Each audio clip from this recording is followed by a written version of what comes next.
Hi friends, ఈ వీడియోలో నేను మీకు బ్యాక్గ్రౌండ్ ప్రాపర్టీస్ గురించి చెప్పబోతున్నాను. అందుకోసం నేను Notepad++ని యూజ్ చేస్తున్నాను. ఒకవేళ Notepad++ మీకు లేనట్లయితే అది ఎలా డౌన్లోడ్ చేయాలనేది ఒక వీడియో చేశాను నేను. అది చూడండి. ఇది చూసారా, ఇది HTML యొక్క బేసిక్ ప్రోగ్రామ్. ఇందులో టైటిల్లో నేను బ్యాక్గ్రౌండ్ ప్రాపర్టీస్ అని రాశాను. అలానే ఒక బాడీ సెక్షన్లో H1 ఎలిమెంట్ తీసుకున్నాను. Welcome my website. అయితే నేను ఈ బాడీకి బ్యాక్గ్రౌండ్ ప్రాపర్టీస్ని అప్లై చేయాలనుకుంటున్నాను. అయితే ఆ బ్యాక్గ్రౌండ్ ప్రాపర్టీస్ ఎన్ని ఉన్నాయి, అవి ఎలా యూజ్ చేయాలి అనేది ఇక్కడ నేను ఒక టేబుల్ రాశాను చూడండి. ఇవి background properties: background colour, background image, background repeat, background attachment, background position.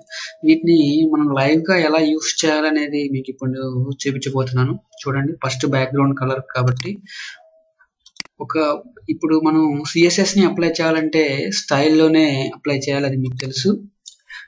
బాడీకి అప్లై చేయాలి కాబట్టి బాడీ, ఓపెన్, క్లోజ్. ఇందులో బ్యాక్గ్రౌండ్ కలర్ రెడ్ ఇస్తాను. రెడ్ ఇచ్చి సేవ్ చేయండి. నేను ఆల్రెడీ దీన్ని background.html సేవ్ చేశాను. Ctrl+S ప్రెస్ చేస్తే సేవ్ అయిపోతుంది. Ctrl+S రన్ చేయండి. Launch in chrome. చూసారు, బ్యాక్గ్రౌండ్ కలర్ అనేది రెడ్ అయిపోయింది. అలానే ఇంకో కలర్ ఇద్దాం, బ్యాక్గ్రౌండ్ గ్రీన్. Ctrl+S refresh. చూసారా, గ్రీన్. అలా మనం డిఫరెంట్ కలర్స్ ని మనం చాయిస్ ఇచ్చుకోవచ్చు. ఇప్పుడు బ్యాక్గ్రౌండ్ ఇమేజ్ ప్రాపర్టీకి వెళ్దాం.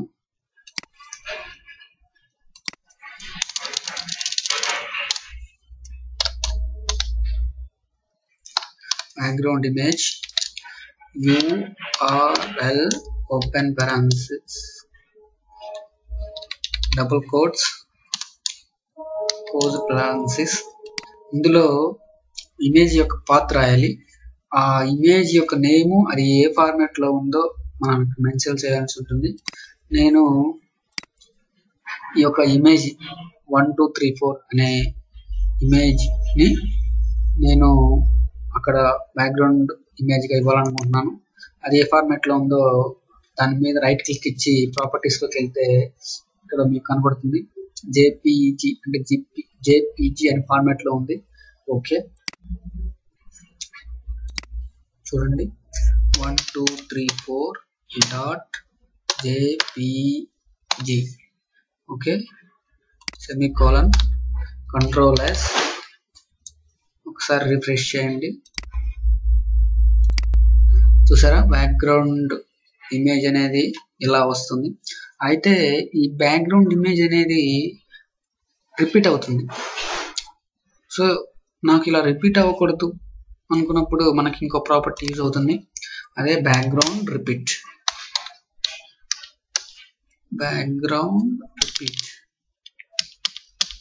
Okay, background repeat. No repeat అంటే అది రిపీట్ అవ్వదు అనమాట. Okay, Ctrl+S refresh. చూసారా, రిపీట్ అవ్వలేదు. అయితే ఈ బ్యాక్గ్రౌండ్ రిపీట్ లో 3 వాల్యూస్ ఉన్నాయి. అవి no repeat, repeat X, repeat Y. No repeat అనేది మీకు చూపించాను. రిపీట్ X అంటే ఇమేజ్ అనేది హారిజాంటల్ గా రిపీట్ అవుతుంది. రిపీట్ Y అనేది వర్టికల్ గా రిపీట్ అవుతుంది. చూడండి, రిపీట్ X,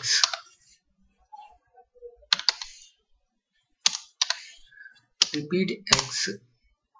Ctrl+S రిఫ్రెష్ చేయండి. చూసారా, హారిజాంటల్ గా రిపీట్ అవుతుంది. అలానే రిపీట్ Y అంటే వర్టికల్ గా రిపీట్ అవుతుంది. చూడండి, రిపీట్ Y. Ctrl+S refresh. చూసారా, వర్టికల్ గా రిపీట్ అవుతుంది. ఇది బ్యాక్గ్రౌండ్ రిపీట్ యొక్క ప్రాపర్టీస్. ఓకే, ఇప్పుడు ఇంకో ప్రాపర్టీ ఏంటంటే బ్యాక్గ్రౌండ్ అటాచ్మెంట్. బ్యాక్గ్రౌండ్ అటాచ్మెంట్ అనేది మనం ఆ యొక్క వెబ్ పేజ్ని స్క్రోల్ చేసినప్పుడు ఆ ఇమేజ్ అనేది ఫిక్స్ అయిపోతుంది. అలానే మనం స్క్రోల్ చేసిన ఆ ఇమేజ్ అక్కడి నుంచి కదలదు అనమాట. చూడండి, ఫిక్స్ ఇస్తాను నేను. ఫిక్స్డ్ Ctrl+S, రిఫ్రెష్ చేయండి. సో వర్టికల్గా రిపీట్ అవుతుంది కాబట్టి వర్టికల్ రిపీట్ తీసేసి నో రిపీట్ అని పెడితే సరిపోతుంది. No repeat.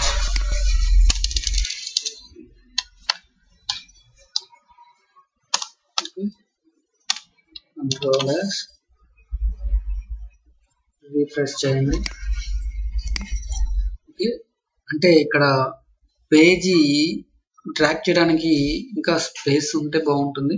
దానికోసం ఇంకొక నెంబర్ ఆఫ్ ఎలిమెంట్స్ తీసుకుంటే H1 ఎలిమెంట్ తీసుకుంటాను. మీకు డిఫరెన్స్ తెలియడానికి కోసమే నేను చేస్తున్నాను. చూడండి,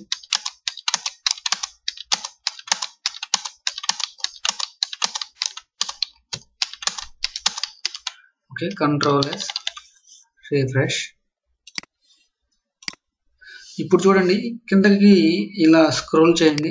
ఆ ఇమేజ్ అనేది ఆ నుంచి ఏమీ కదలట్లేదు. అంటే ఆ యొక్క ఎలిమెంట్స్ కదులుతున్నాయి కానీ ఆ ఇమేజ్ అనేది మనకి ఫిక్స్ అయిపోయింది. దీన్నే బ్యాక్గ్రౌండ్ అటాచ్మెంట్ ప్రాపర్టీ అంటారు. సో ఇంకొక వాల్యూ ఉంది, అదే స్క్రోల్ వాల్యూ. స్క్రోల్ అంటే ఇప్పుడు మనం స్క్రోల్ వాల్యూ ఇస్తాం. చూడండి, ఓకే, Ctrl+S అండ్ రిఫ్రెష్. చూడండి, ఇప్పుడు ఆ ఇమేజ్ కూడా స్క్రోల్ అవుతుంది ఆటోమేటిక్. అంటే అది డిఫాల్ట్గా స్క్రోల్ అయి ఉంటుంది. డిఫాల్ట్ వాల్యూ అనమాట అది స్క్రోల్ అనేది. సో ఆ రెండు వాల్యూస్ బ్యాక్గ్రౌండ్ అటాచ్మెంట్లో ఉంటాయి. తర్వాత నెక్స్ట్ ప్రాపర్టీ ఏంటంటే బ్యాక్గ్రౌండ్ పొజిషన్.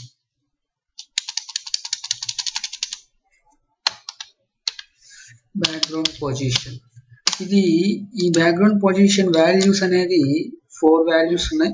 అవి నేను ఇక్కడ రాశాను. చూడండి, left to top, left to bottom, right to top, right to bottom. So వీటి వల్ల యూజెస్ ఏంటి అనేది మీకు లైవ్గా చూపిస్తాను. చూడండి, నేను లెఫ్ట్ టు టాప్ అని ఇస్తాను. Ctrl+S, refresh.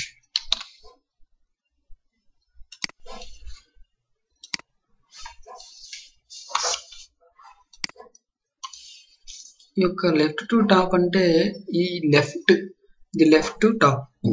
ఒకసారి రైట్ టు టాప్ ఇవ్వండి, ఎలా మీకు దాని యొక్క యూజెస్ తెలుస్తుంది.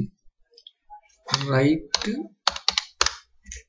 Top, Ctrl+S, refresh. చూసారా, ఇమేజ్ అనేది రైట్ నుంచి టాప్కి వెళ్ళిపోయింది. అలానే లెఫ్ట్ టు బాటమ్,